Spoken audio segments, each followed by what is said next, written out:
Police প্রশাসনের সামনে যেভাবে আমাদের বিধায়ক আমাদের এলওপির উপর আক্রমণ করা হয়েছে তার দায় কে নেবে?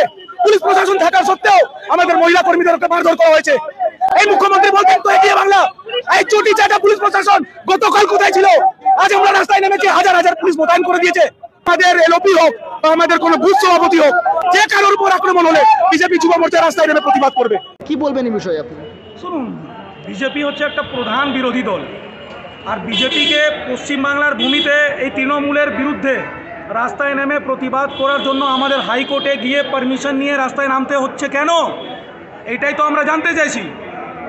গতকাল আমাদের বারুইপুরে শান্তিপূর্ণভাবে একটা বিক্ষোভ কর্মসূচি ছিল, সেটাও কেন ছিল?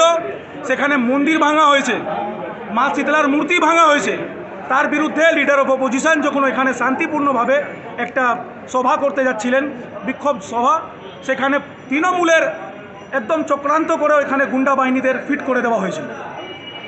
শুধু লিডার অফ অপোজিশন নয়, শুধু বিরোধী দলের বিধায়কদের নয়, বিজেপির এক একটা কর্মীর ওপর গতকাল আক্রমণ করা হয়েছে।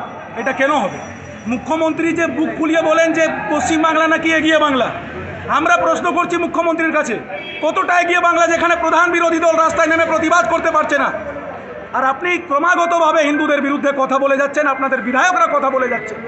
আপনার এত ক্ষমতা বা আপনার বিধায়কের এত ক্ষমতা যে আপনি হিন্দুদের কেটে গঙ্গায় ফেলবেন, আর আপনার মেয়র বাবু বলেন যে কলকাতাকে মিনি পাকিস্তান বানাবে। যতদিন ভারতীয় জনতা পার্টি আছে রাস্তায়, ততদিন আপনার এই স্বপ্ন তো পুরো করতে দেবো না আমরা। তাই তো বলি, হিন্দু বিরোধী সরকার, হিন্দু বিরোধী সরকার, মানুষ মারার সরকার, হিন্দু বিরোধী সরকার। বলো জয় শ্রীরাম, জয় জয় শ্রীরাম, নমঃ পার্বতী পতে, হর হর মহাদেব। বারুইপুরে যে ঘটনা ঘটেছে পূর্ব পরিকল্পিত বলে মনে করছেন? একদম প্ল্যান করে শুভেন্দু অধিকারী সহ আমাদের বিজেপির যত বিধায়ক ছিল তাদের উপর আক্রমণ করা হয়েছে। তারা আইডেন্টিফাইড হয়েছে, তারা লোকাল এরিয়ায় তৃণমূল কংগ্রেস করে। এখানে গুন্ডামি হচ্ছিল, এই পুলিশ প্রশাসন তখন কোথায় ছিল? মহিলাদেরকেও গালাগাল দেওয়া হয়েছে, ঢিল ছুঁড়ে মারা হয়েছে, তখন এই পুলিশ প্রশাসন কোথায় থাকে? নির্লজ্জ পুলিশ প্রশাসন, চটি চাটা পুলিশ প্রশাসন। বিজেপির কি একজন হওয়ার সময় চলে এসেছে? একদম 2026-এ এই পশ্চিম বাংলার যে মানুষ, তারা এই তৃণমূলকে উৎখাত করে ফেলবে। বাংলাদেশ এই মুখ্যমন্ত্রীকে গিয়ে আশ্রয় নিতে হবে। পুলিশ প্রশাসনের সামনে যেভাবে আমাদের বিধায়ক আমাদের এলওপির উপর আক্রমণ করা হয়েছে তার দায় কে নেবে?